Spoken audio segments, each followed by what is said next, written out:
Cuando se habla de prematrimonialidad como si fuera una categoría moral rígida y universal en el Tanaj, casi siempre se está importando un esquema moderno.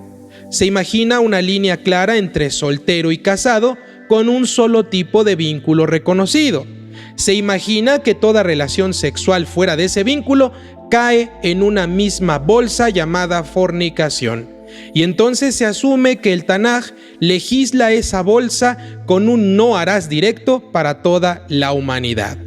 Pero cuando realmente abrimos el texto con el Peshat, con el sentido contextual y llano, lo que encontramos no es un código prematrimonial universal, sino un conjunto de escenarios narrativos y casuísticos en los que la Torá bendita regula daños, honra, dote, vínculo y estatus, y en los que la frontera importante no es el antes y el después del matrimonio, en algo abstracto, sino el estatus jurídico social de la mujer, ya sea soltera, comprometida, desposada o casada.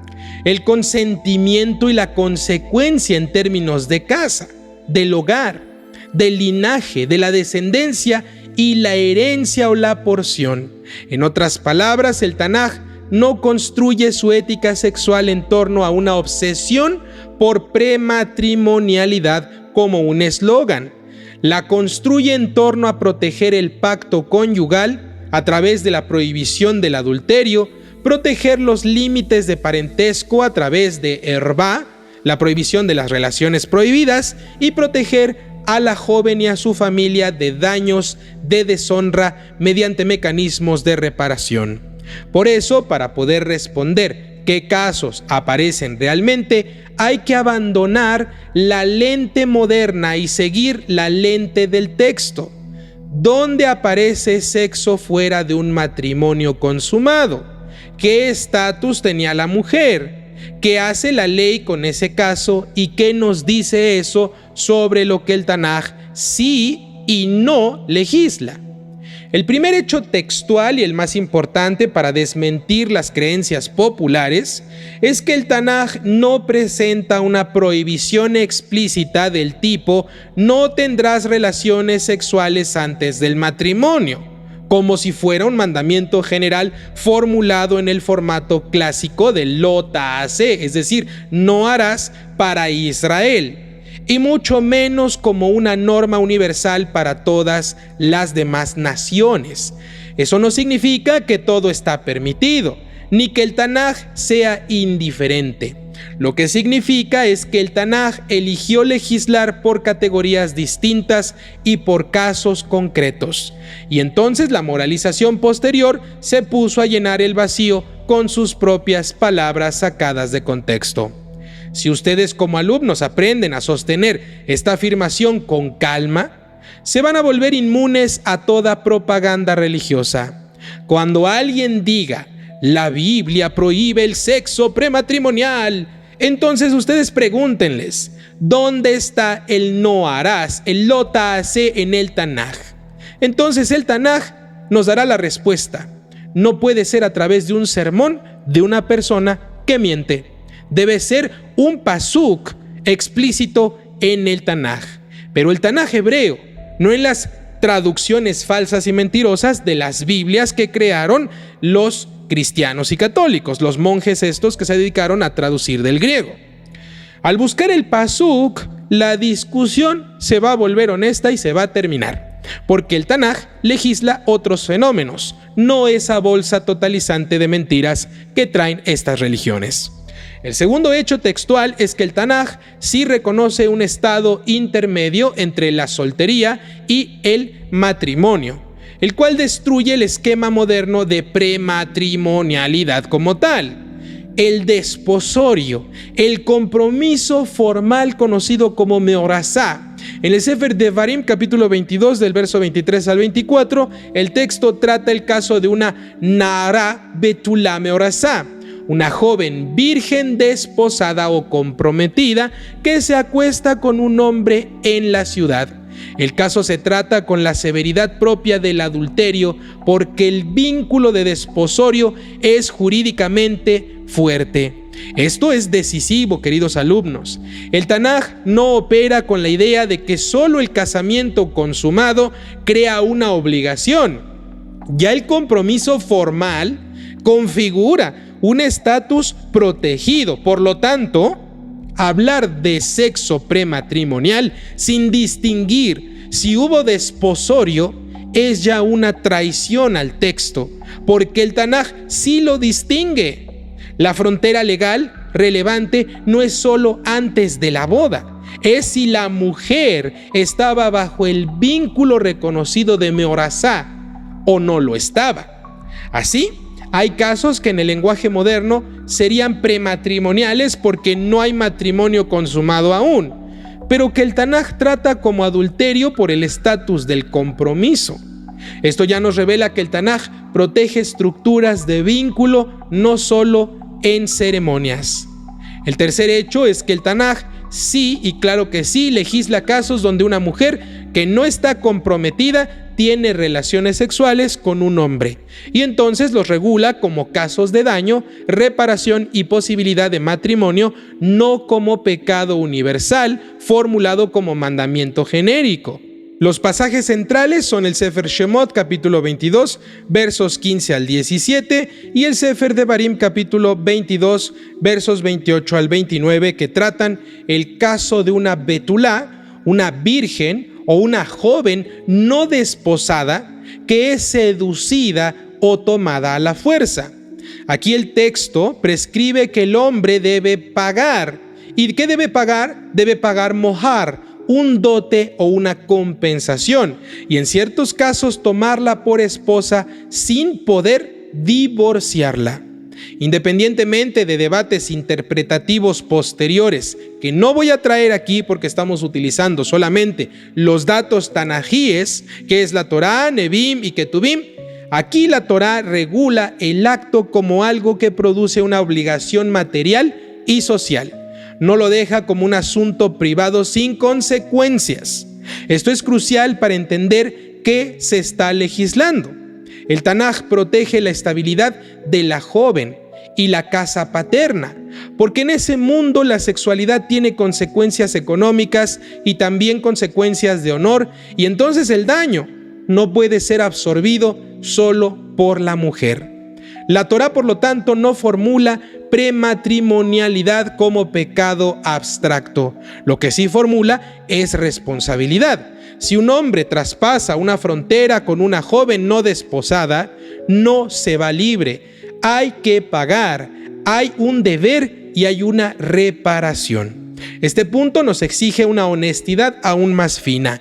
No debemos leer estos pasajes como la Torá manda casarse siempre que hubo sexo prematrimonial, porque esa es otra tontería que también se predica en este sentido moderno de las religiones imperantes.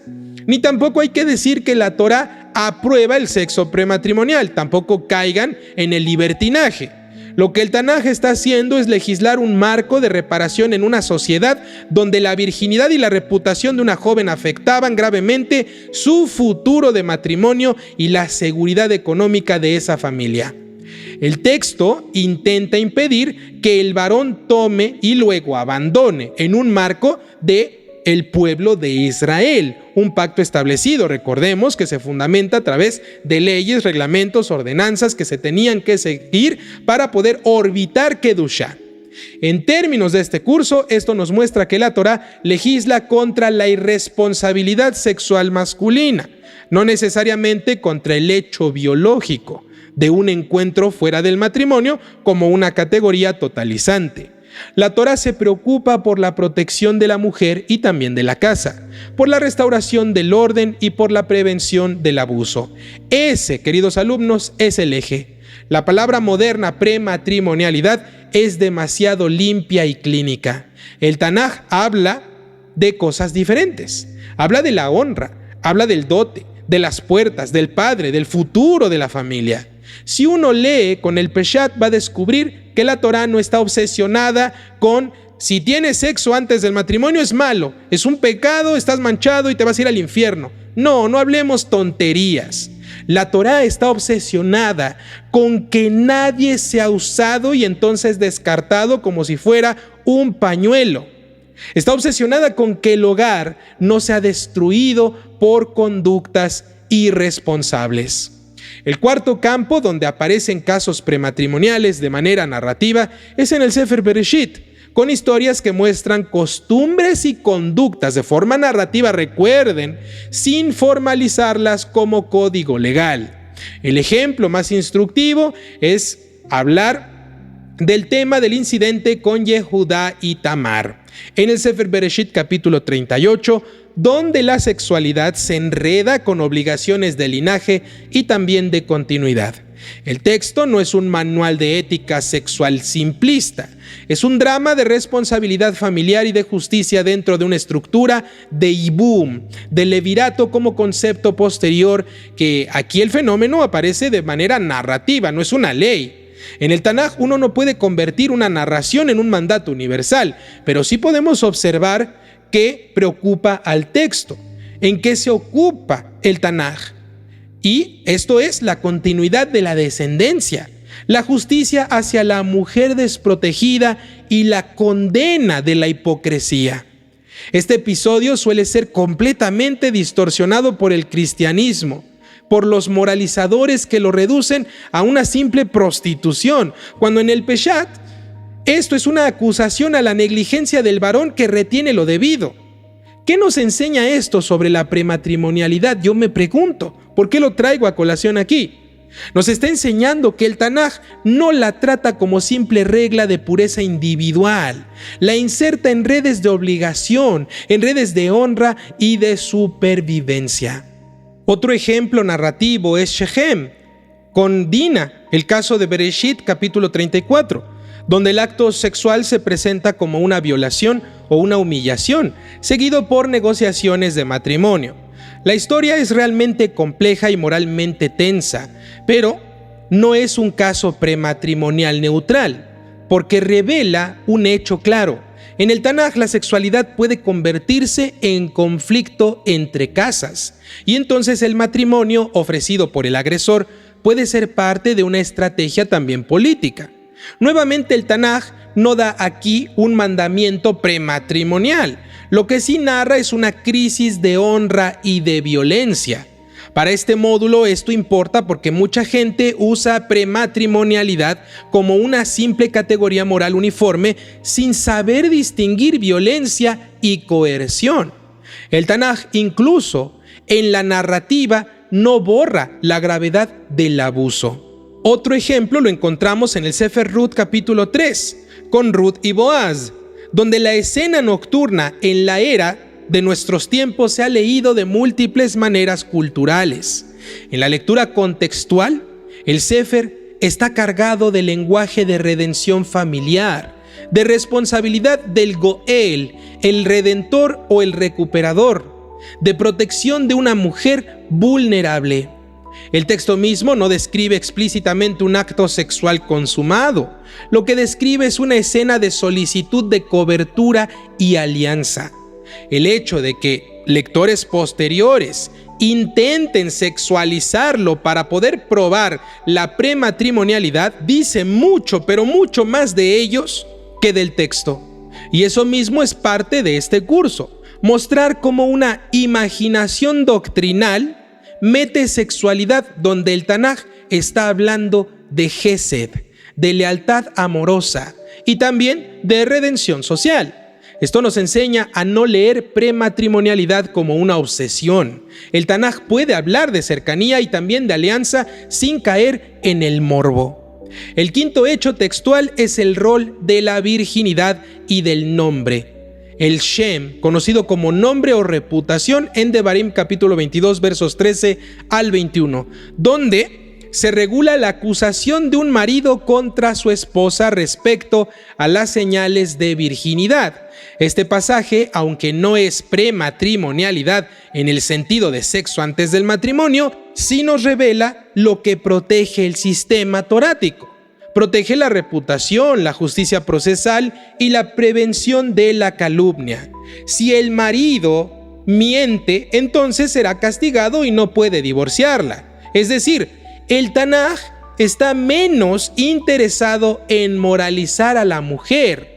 Lo que sí le importa al Tanaj es que se impida que un hombre destruya la vida de una mujer con una acusación falsa. Esto es fundamental para este módulo, que ustedes lo entiendan, porque la cultura popular suele presentar al Tanaj como un libro siempre obsesionado con controlar a las mujeres, pero esto no es así. El texto nos muestra mecanismos para protegerlas del abuso legal. La prematrimonialidad aparece aquí como asunto de acusación y procedimiento, no como un sermón barato de un pastor cristiano, o un sacerdote católico, o un autonombrado rabino mesiánico. Con todo esto, ¿qué casos aparecen realmente bajo la lente estricta del Tanaj? Lo que aparece primero son las relaciones en contexto de desposorio, meorazá, tratadas con severidad similar al adulterio. Aparece en segundo casos de jóvenes no desposadas, donde la Torá regula reparación económica y social. ¿A través de qué? El dote, la compensación y un posible matrimonio. También aparece en tercer lugar narraciones donde la sexualidad se enreda con injusticia, violencia, redención o hipocresía.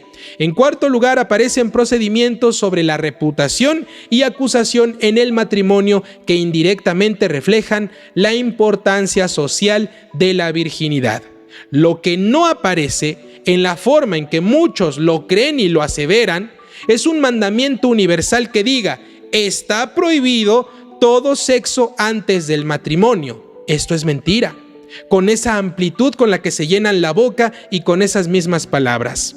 El Tanaj ni siquiera lo menciona, y si quisiera hacerlo, tendría entonces un vocabulario y un formato específico. En cambio, el Tanaj eligió legislar para Israel categorías específicas y proteger estructuras específicas: el vínculo, el linaje, la herencia, la justicia y la protección del vulnerable.